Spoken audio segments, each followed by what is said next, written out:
Hey, you Evangelize community, so glad to be with you again for another expert interview. And today I am very excited to be interviewing somebody who is, I usually say a good friend. She's a very good friend. My wife Lisa is my expert interview today. Lisa, how are you doing, dear? I'm well. Good, and she's accompanied by our youngest son, James. James, how are you doing today? Oh, he's well too.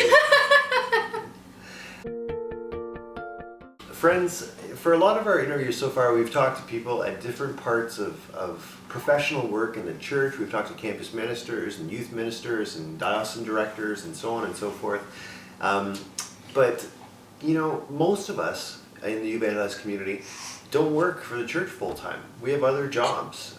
Evangelization is key to who we are and what we do, but it's not what we professionally do. And so I thought it'd be interesting to talk to somebody who works in the professional world.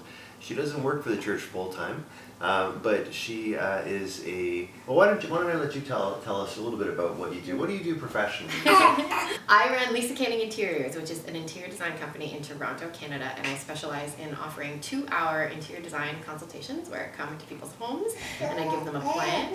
At the same time, I'm a mom of 6 kids, ages 8 and under, and on my YouTube channel, I talk a lot about my strategies about motherhood. I'm also writing a book currently about how to design your life around your most important priorities. Yeah, so I guess, Lisa, my first question would be, you know, not working in the church full time, but working in the professional realm as an entrepreneur and a platform manager. What unique gifts would you say you bring to the mission of the church? Excuse me. Number one, I bring children into the world who can burp really well on command. Yeah, I helped you with that. That was a great. Oh, you did, didn't you? Well, what I would say, Josh, is a love of strategy. For a long time, I worked in design television on shows like The Property Brothers, Expandables, For Rent, where I'm designing sets and solving a lot of problems on the fly all the time. So I would say that I bring definitely the skill of strategy and creative problem solving to my work in evangelization. Mm-hmm. And isn't that important? I mean, we have you know, so many tasks within the church, within the mission of the church, and really strategy is key. Strategy is, I wouldn't say it's higher than interpersonal relationships, but really, I mean, they're both like so important. And you know, if we in the church really do a good job at calling the gifts of the laity, especially like, or not especially, but particularly the professional laity, you know, we can really tackle big tasks together, can't we? Mm-hmm. And I think we've talked about it a lot in expert interviews as well as in other pieces of content in You Evangelize, is how important strategy is and how a lack of strategy, what can happen to a parish. And unfortunately, we see it time and time again, like where there's kind of no planning for evangelization, where it's kind of just like, well, let's just try this and see what happens. You know, in one of the interviews we did with Sherry Waddell, we talked about how you have to expect conversion. Mm-hmm. And if you do a great program, but then there's nowhere for people to go afterwards, that's kind of challenging. And where will those people go, right? So I think it's so important that we exercise, you know, strategy. I think it's important that we treat our churches the same way you would treat a corporation, right. Any major business, with strategy, with a mission statement, with people who are using their gifts and talents in the right capacities. I'm so passionate about this. You know, in my work in helping moms design their lives around their greatest priorities, I think what I'm seeing is when people are working in their strengths, they get more done in less time. And we should utilize that exact same strategy when it comes to who is our RCIA director, who's going to do First Communion, who's going to do confirmation, who's going to do the youth group, rather than just be like, well, who's available, right. And who's been doing this for 20 years. How about we look at, well, what are their gifts and talents?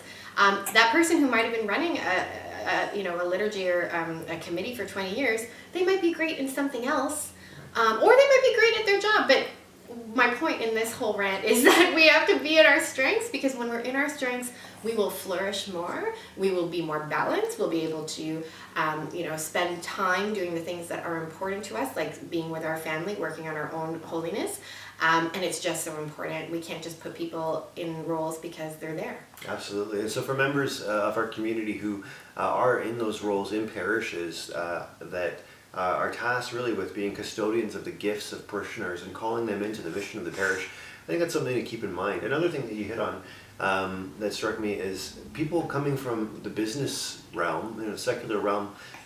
They have a certain mindset around things like measurables and measures of success, and creating 3 and 5 year plans and these kinds of things. And when we don't employ these things in the church, we, I think, really set ourselves up for not abject failure, but lack of success. We need to look at what's working in the world in different contexts and say, how can this advance the mission of the church? Not because God can't accomplish things without us, but because God desires us to use our intellect as well as the grace that He provides. Grace builds on nature, and so I really do think we need to utilize our members of our parishes who have these secular skills with regards to business. And Josh, imagine if every parish operated like a corporation. And what do I mean by that? I don't mean like in the same, I do mean it very differently than a corporation, but imagine every church had a CEO who wasn't the priest, a CEO, someone who could, or a COO maybe the priest is a CEO, but a COO, someone who can do all the things that aren't essential to the priest, like human resources, like finances, like building maintenance, etc., etc., etc. Yeah. Imagine and even some pastoral things too, right? Yes, Depending on their things gifts, that lay right? people can do. Right. There are so many things that lay people can do. Imagine if we had more roles in parishes for lay people like that. It would be my dream if every single parish had a director of evangelization, but not even just a director of evangelization, like a team, and somebody on the team who was great at graphic design, somebody on the team who was great at video and new media, somebody on the team who ensured that hospitality, oh my word, don't get me started on hospitality, anyways, but somebody on the team who was so on fire for creating a hospitable environment, especially around the key holidays. That would be amazing to me. But a super simple tool, if you are a pastor watching this or someone who is involved in creating teams in a parish, StrengthFinder. StrengthFinder is a simple tool. There's a fee involved in taking this test. How much? Off the top of my head, I want to say $10 to do it online. maybe $15 US.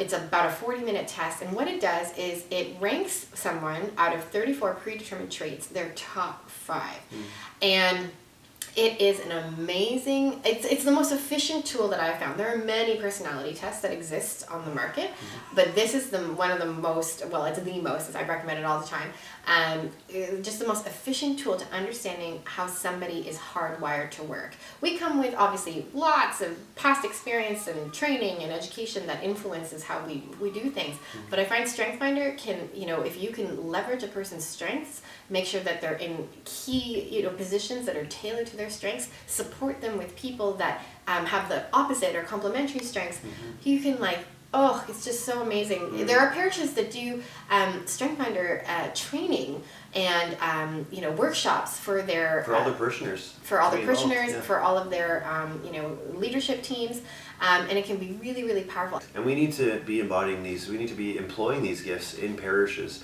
It gives people life to use what God has given them for the good of the church. And so we need to, those of us who are in roles of leadership, need to help people know themselves, know what God has invested in them, and allow them to contribute to the mission of the church. That we need many hands in the mission of the church, and it's good for them to be helping in the mission of the church. So that's a great resource to use. And our pastors, as great as they are, they just simply can't have all the gifts. None of us has all the gifts, save for Jesus. So this is one way to bring people together and towards a goal.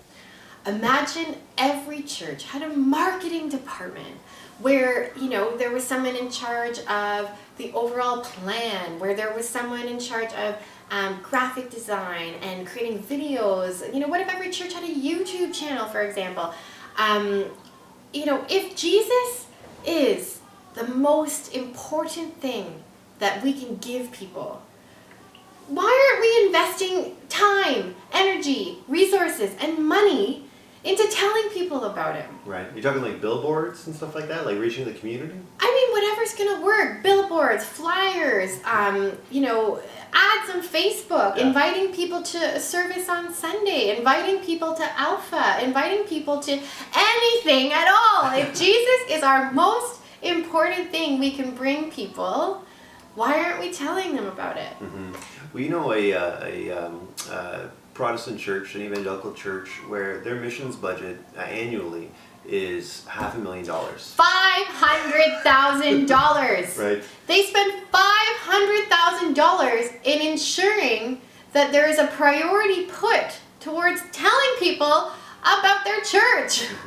Not that every church has to spend $500,000, Right, okay? yeah. It's we gotta look at what's important to us. But I can tell you this: if you looked at the back end of a parish's books and see where they spend money, you would see what's important. Right. And let's carve out a little bit of money, just a little bit. Let's carve out a little bit of money for marketing so that people can know that we exist, that we're relevant, that we're here, that just anything for people to come to see what is so important for them.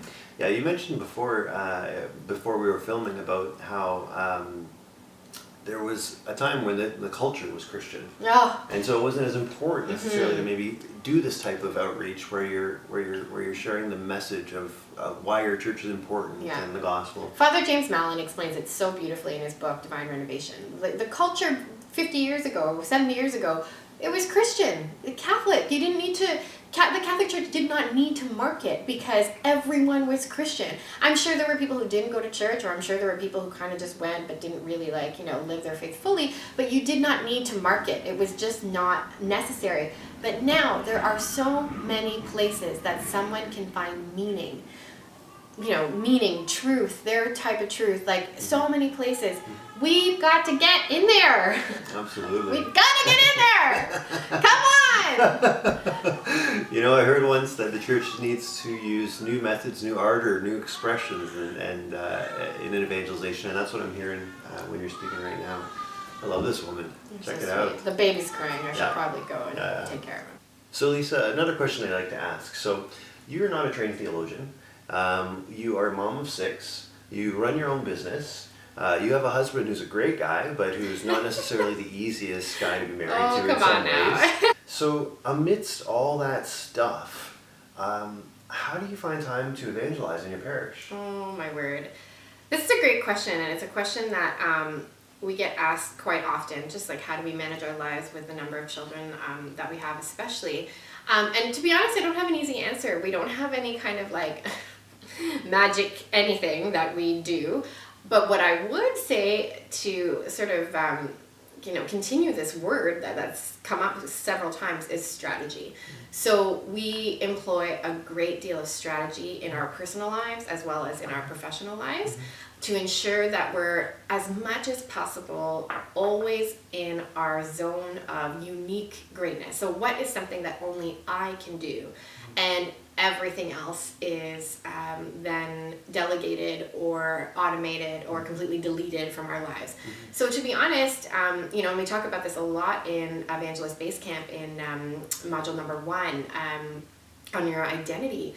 This only really came alive in me in the last, I would say, 3 years did I sort of understand and feel compelled that evangelization is something that I personally must do. I just kind of thought it was what, that's what missionaries do. That's what, paid CCO missionaries and people who have MDivs and people who are, what's that word? DREs, in parishes. I really just thought, it's their job to evangelize. It's not mine. And really, it was an epic fight that Josh and I got into. We were watching a television show that was talking about evangelization. And I just turned to him and I was like, oh, isn't that a nice show? Look at all the ways that these people are evangelizing. And they were highlighting things like, Knights of Columbus councils and people who were, feeding the homeless in various programs and, lots of volunteer initiatives is what I would say the show was highlighting. And I was like, isn't that nice? They're evangelizing. And Josh was like, no, they're not. And I was like, what do you mean? And he was like, they're witnessing. They're not evangelizing. And I was like, they're the same thing. And then we basically fought for 2 hours. I'm not even kidding. We literally just went back and forth and back and forth. Where I was In like, this very kitchen. in this very Like kitchen. 2 hours on a Sunday night. Where I was like, of course it's evangelizing when you smile and open the door for people. You don't always have to open your mouth and say the name of Jesus. And then Josh was like, that's literally what the word evangelizing means. Well, yeah, basically. I mean, and this is an important point. You know, this is in, I think it's Catechism paragraph 905, where it talks about lay people. We evangelize by both the testimony of our lives and by spoken word. You know, and so, you know, what they were doing is a component to evangelization. When you say like the testimony of their life, there's a message in them caring for the poor, you know, and smiling for somebody and holding the door. You know, there's a message in that. But it says the true apostle is on the lookout for occasions of announcing Christ by word.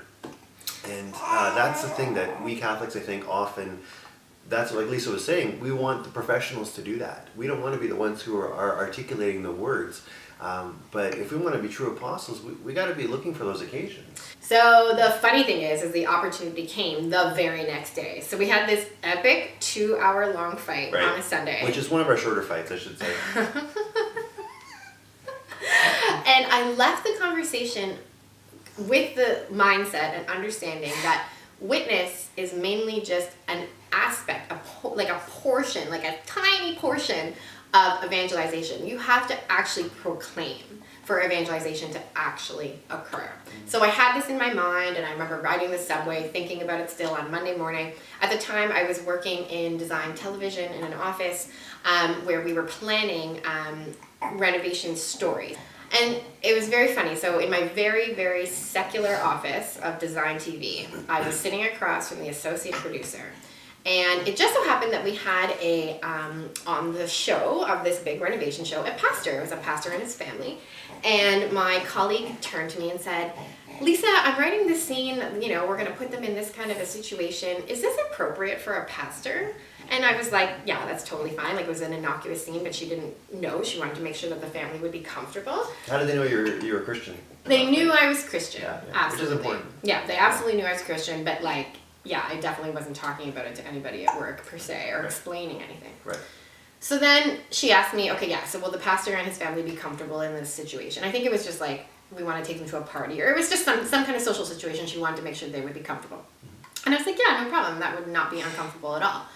And then she turned to me and she said, literally said this, Lisa, it occurs to me that I know nothing about Christianity. What does it mean to be a Christian? And I just remember sitting there being like, okay, God, you certainly presented an opportunity for me to open my mouth. And I remember just thinking like, well, I could change the subject, or I could say, hey, I'd love to talk to you about this, but let's talk about it later. I've got a ton of work to do. I don't know. Like, I just remember being like, I am terrified right now, but I'm going to open my mouth. Yeah. And I simply just spelled out the kerygma in as simple and as unskilled a way. I'm sure I got some things wrong, or I'm sure I wasn't eloquent about much of what I said, but I definitely got the point out that Jesus came to earth desiring a relationship for us, and that he died on the cross personally for you and me. And it became an hour-long conversation at work. And it's so funny because I never, ever, ever thought that I would ever have a conversation like that. Wow. In this downtown television office with, you know, very secular people. And we had a great conversation. So I'm just so thankful for that opportunity. I'm thankful for the fight that we had, and I'm thankful that God provided that opportunity to open my mouth and tell my colleague about Christianity, because it gave me the confidence. Nothing bad happened. This is the thing. Absolutely nothing bad happened. You know, was I the most learned person when I was in that situation? No. Was I completely eloquent and articulate? Probably not. I mean, I did my best, but I'm sure there were things that I said that weren't perfect, but nothing bad happened. So isn't that interesting though that you know, that catechism passage talks about being on the lookout for occasions of announcing Christ by word, and all of a sudden that came the very next day. In my case, he forced it. Oh my gosh. But isn't that interesting that isn't that valuable that maybe before you had this period of lengthy training or whatever, that you were given that opportunity, that you took a risk and took a step of faith there, and you know, God gave you the grace to have a great conversation about him, you know. And she said, I never heard that before. I'll be honest, for basically the majority of my adulthood, so to speak, I had this weird mindset around evangelization. I just simply believed that it was not my job, number one, and that I could not do it well. So I was safe talking about my faith to my friends, to my fellow Catholics, to fellow people who also had lots of children.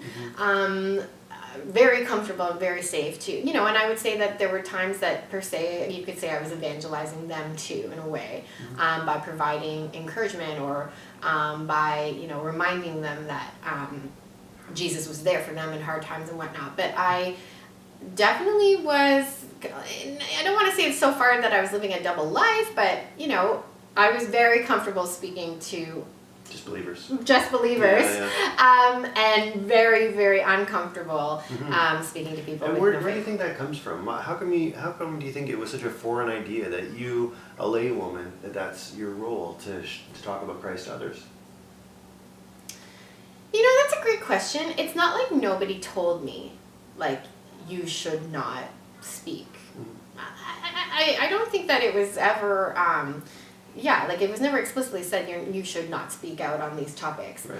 But I would definitely say that, number one, I felt like, not that it wasn't modeled, but kind of. Like, I was just like, you know, who do I look to for inspiration on how to speak about my faith in simple language? You know, I love apologetics.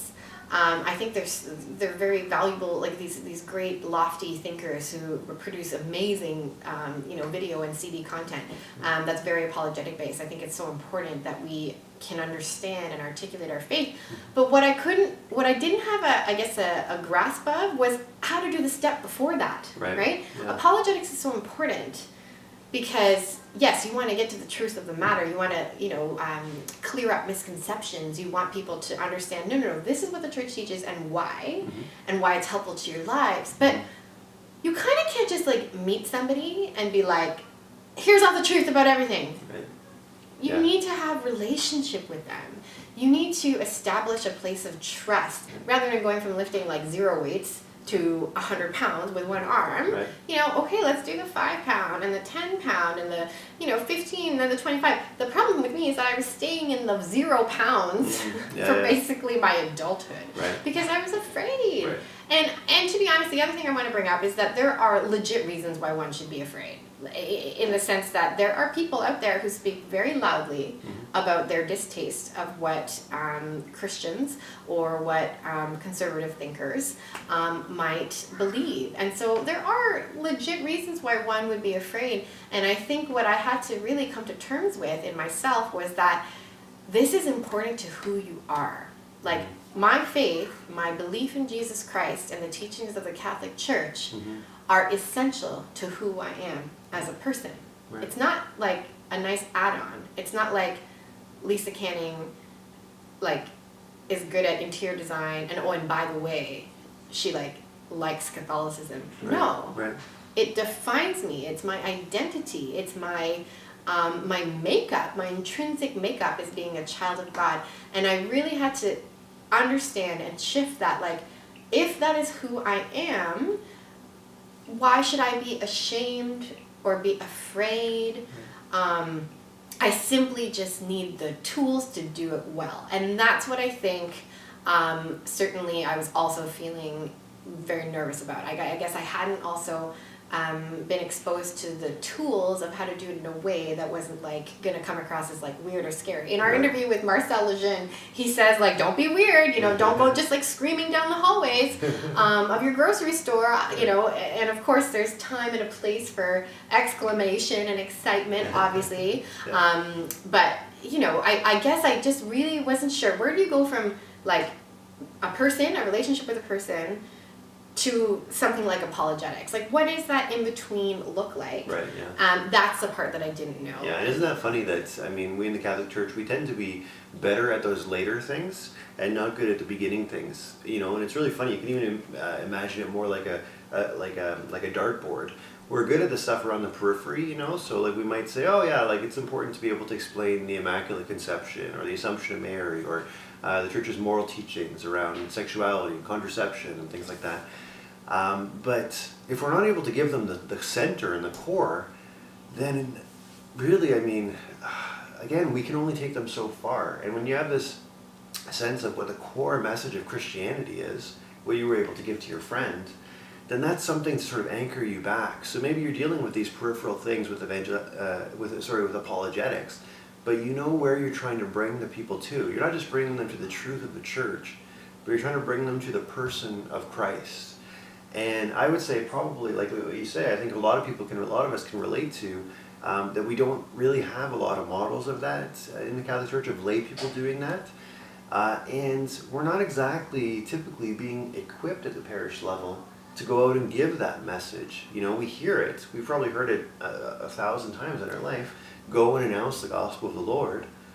But we don't know what that looks like and what are the steps. Let me also just share. I'm pretty sure I butchered the kerygma when I shared it with my colleagues sitting across from me in the office. I'm so thankful that we have tools. If you look in our module on tools, we have tools like the Ultimate Relationship put out by CCO, which really simply illustrates the kerygma.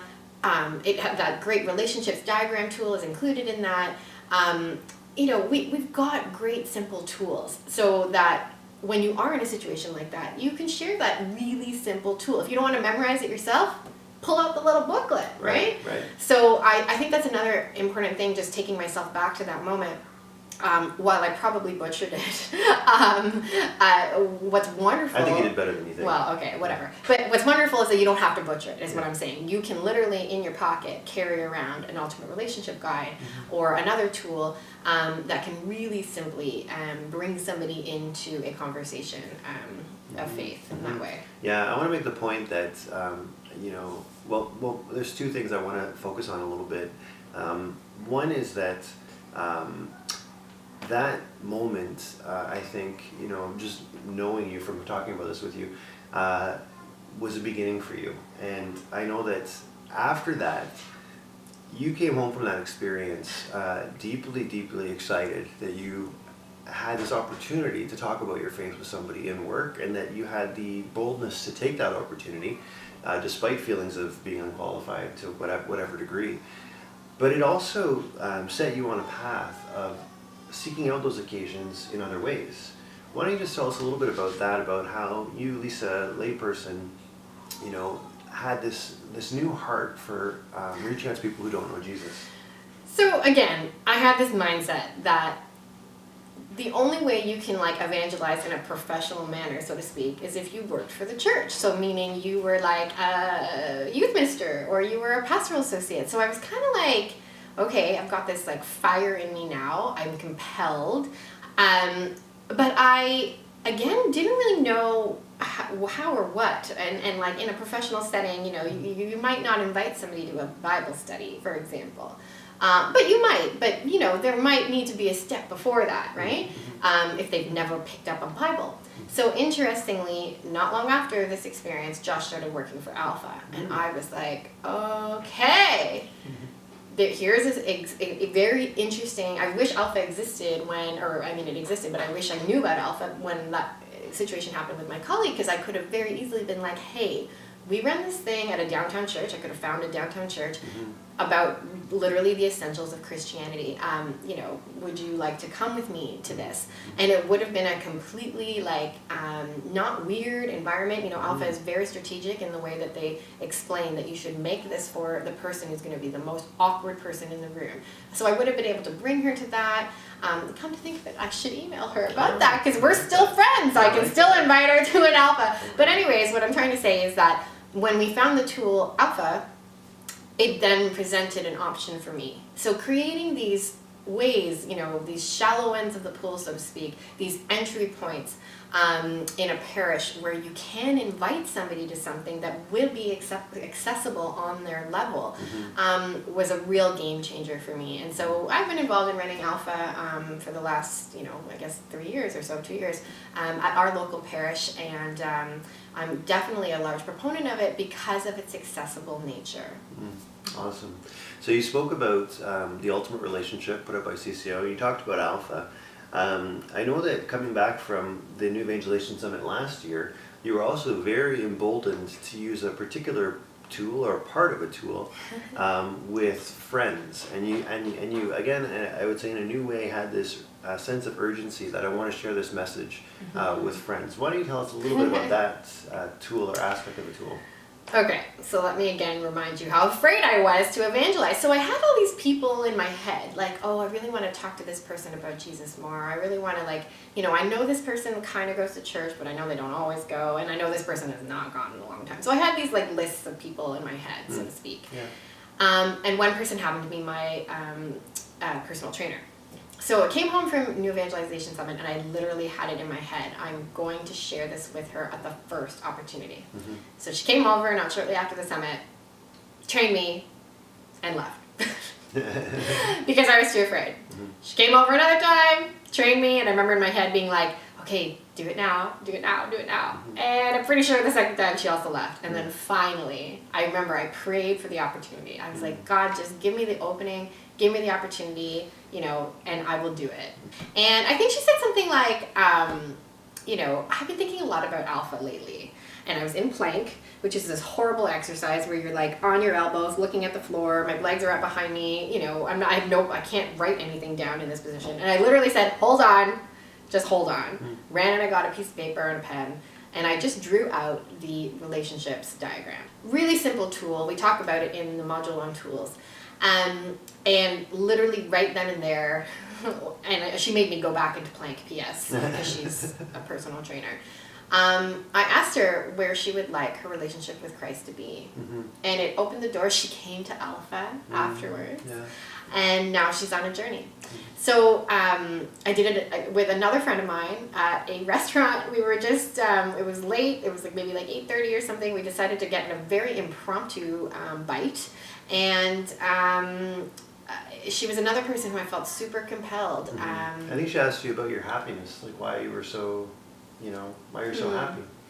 Mm-hmm. And this time I legit did it on a napkin. I remember I did it legitly on a napkin because that's all I had. Mm-hmm. So yeah, these simple tools can be really effective when we have the courage to use them. Mm-hmm. So I would say that's the other thing is courage. I have found when I pray, my courage is bigger. Mm. When I don't pray, I find it's a lot harder. Right. Yeah. Yeah, I think when we pray for opportunities, one, God makes us aware of the opportunities that are there, and two, He gives us the boldness to seek those opportunities. Because I bet you a lot of times we don't think there are opportunities, and really we just didn't take the opportunities because we weren't aware of them, or we just got scared and then forgot that they were there.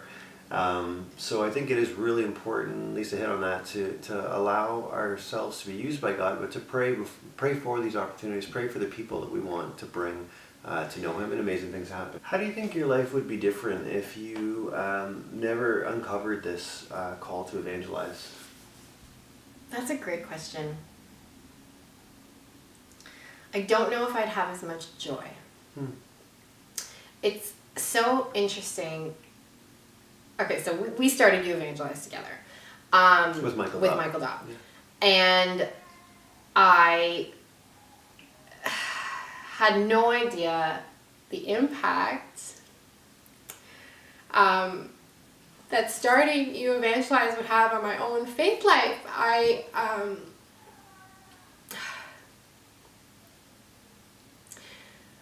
There truthfully is nothing to be ashamed of in regards to sharing your faith with others. I don't know why for so long I was so afraid. I was so afraid of what people were going to think. And I still have a lot of growing to do in this capacity, let's be honest. There are still some people in my life that I get very afraid, and I can feel it. I get very afraid to be honest and be myself. But I would say my life before starting You Evangelize, compared to my life now, I feel the joy of Christ in me. And it's so true that it brings more joy the more you share. When you share your faith, more joy comes. And it just keeps recycling and recycling. More joy comes as you share more. More joy comes as you share more. And so, I don't know what the question was. But yeah, I basically...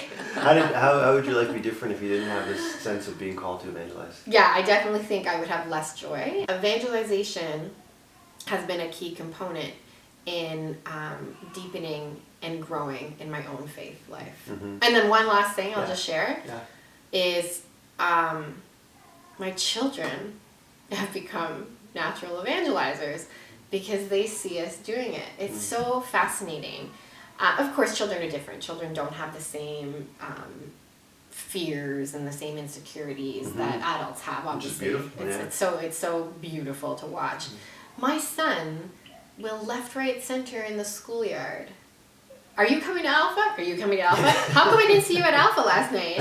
And it's fascinating that because we have childcare at Alpha for a reason. We can see how the kids bring the parents, And so because it's become an inherent part of my identity and my priorities, and so therefore my schedule, absolutely, our activities absolutely reflect that evangelization has become such a priority. It's impacted our family in what I would call the best of ways. Our my daughter draws pictures of Alpha. They're mad when we go to an Alpha where they're not invited to come. It's really, anyways. But I hope. I don't share this to brag and be like, look at our family. We're, it's nothing to do with that. But we got our issues. Don't worry. Oh yeah, we got lots of issues. Mostly on this side of the camera. This side of the screen. No. Me too. I have so many issues. Oh my gosh, I have so many. But I share it in that it has been a beautiful blessing of realizing my baptismal call to evangelize. That it's not just for somebody else, it's for me too.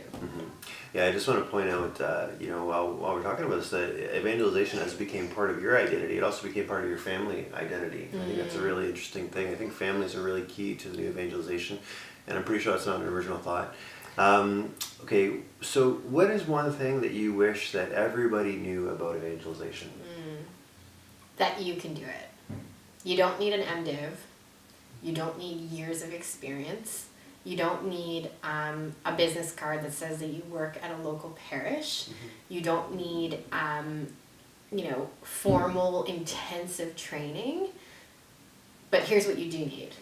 You need faith that God will show up. And you need simple strategies. Simple strategies. This is why we created You Evangelize. Because again, I say it time and time again, yes, we created it because we found a need. We wanted to create something on the internet that was accessible and really easy for people to learn at their own pace. But I honestly think we created You Evangelize for me. I needed simple tools. I needed to be constantly reminded that this is part of my makeup. It is a privilege. It is a duty. It is my calling.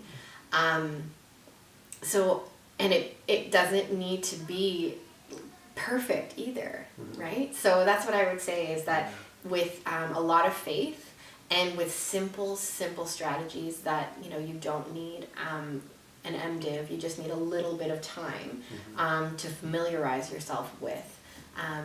Anyone can evangelize. And you know what, just, some people, they don't want to hear from somebody with a lot of theology degrees. Some people just want to hear from you because they're your friend. And so it's important that we, in our own way, authentically, can proclaim to people. Now, Lisa, earlier in the conversation, we talked about how you didn't know a lot of models that you could look up to, other lay women, lay people who were doing this. But with the decisions you've made in your life and the choices you've made, you are providing that model for other people. So thank you very much, my wife, my love, for your heart for the mission of the church and for what you do. And I just pray that God will continue to use you and to inspire other people with your faith to share Him with others. May His name always be praised. Amen. Friends, thank you so much for joining us for this expert interview. It has been a blast, and we will see you again next time. you.